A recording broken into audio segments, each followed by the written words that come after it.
In my book, I lay out about 10 lines of evidence for the empty tomb, so I couldn't possibly hope to summarize it all here. Let me just mention a couple of points. One of the most important facts, I think, undergirding the empty tomb is, oddly enough, the burial story of Jesus. If the burial story of Jesus is accurate, then that means that the site of Jesus' tomb was known to both Jew and Christian alike in Jerusalem. But if that is the case, then it seems to me that the inference that the tomb was found empty is very near at hand. For if the burial site of Jesus were known, then it would have been impossible for the disciples to believe in the resurrection of Jesus and proclaim this in Jerusalem when Jesus' corpse still lay in the tomb. If Christianity or the resurrection was preached in Jerusalem itself, as it was, the very city where Jesus was publicly executed, where his grave remained and was publicly known, the disciples could not possibly have believed that he was risen from the dead in the face of a closed tomb.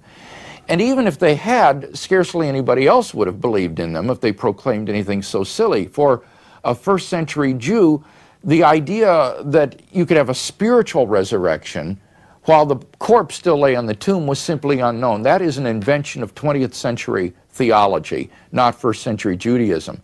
And in any case, the Jewish authorities certainly could have made an end to the whole affair by simply pointing to the closed tomb of Jesus and said, look, that grave is occupied, he is not risen from the dead, and that would have been the end of it.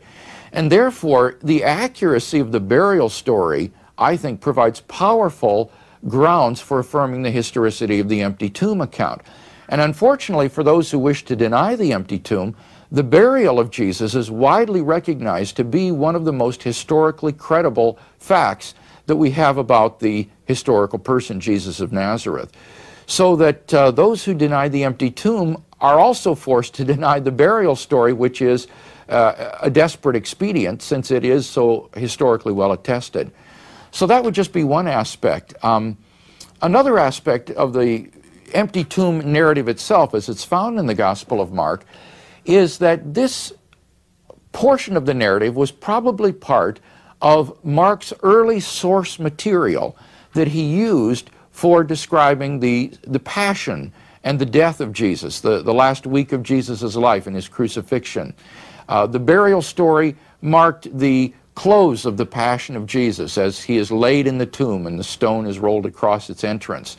And the empty tomb story was probably part of that passion story because that story would not have been circulated without victory at its end.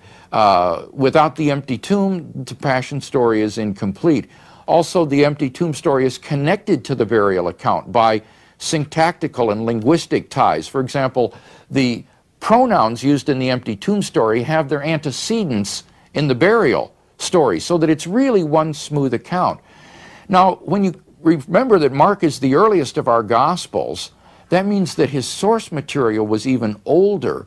And this passion narrative that included the empty tomb story could have gone back to within the AD 30s even. Remember, Jesus was crucified about AD 30. So that we're talking about a source that is extremely old and is therefore a valuable source of historical information.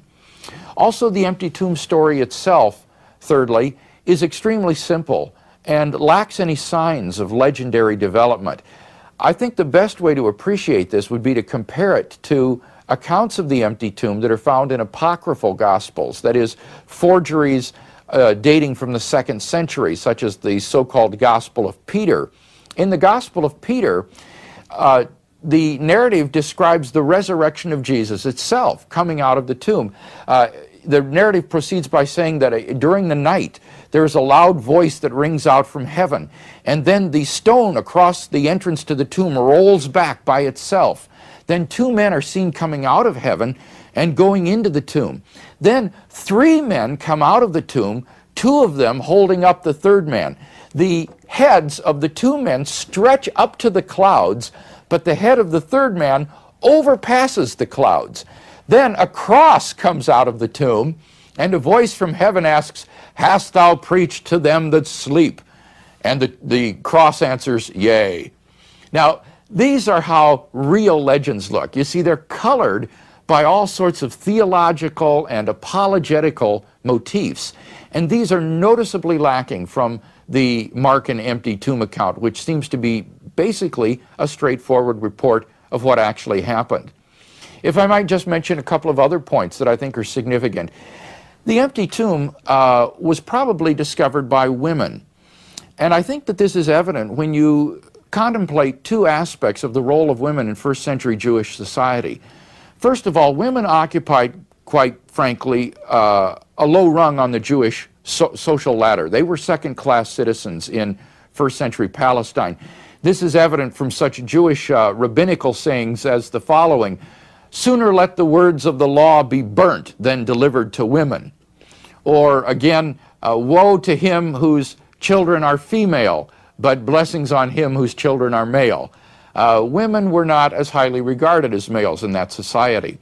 Secondly, the witness of women was regarded as so worthless that they were not even allowed to serve as witnesses in a legal court of law. If a man were seen committing a crime by a group of women, he could not be convicted on the basis of their testimony because their witness was thought to be so unreliable that it wouldn't even be admitted into court. Now, in light of those two facts, how remarkable must it be that the empty tomb story describes the discovery of the empty tomb by women. The fact that it is women rather than men who discover Jesus' tomb empty suggests that this is a historically credible account. Any later legend would have certainly made the male disciples to discover the empty tomb, Peter and John, for example. The fact that it is women that discovered the empty tomb, women whose witness was worthless and counted for nothing, is best explained by the fact that, like it or not, they were the ones who found the empty tomb, and the Gospels faithfully record this fact. One final piece of evidence that might be mentioned would be the fact that the earliest Jewish polemic or anti-Christian propaganda itself presupposes the empty tomb. The earliest Jewish polemic that was launched against the Christian proclamation, "He is risen from the dead," was to state that the disciples came by night and stole away his body. And then the Christians responded to that there was a guard at the tomb and they would have prevented the theft, and so on and so forth. Now, the interesting thing in this dispute is not the historicity of the presence of the guard. Rather, the interesting thing is what the Jewish polemic was saying in response to the Christian proclamation, "He is risen from the dead." Were they saying, these men are drunk with new wine, or his tomb is still out there on the hillside? No, they were saying the disciples came and stole away his body. Now think about that for a minute. What that implies is that the body was missing. The earliest Jewish polemic was itself an attempt to explain away the empty tomb. And thus we have evidence for the empty tomb, which comes not from the Christians, but from the very enemies of the earliest Christians themselves, which is historical evidence of first-rate quality, because it comes not from the sources which believed in the resurrection, but from those which disputed it. So on the basis of reasons like this, and many others, the majority of New Testament critics today affirm the historicity of the empty tomb story.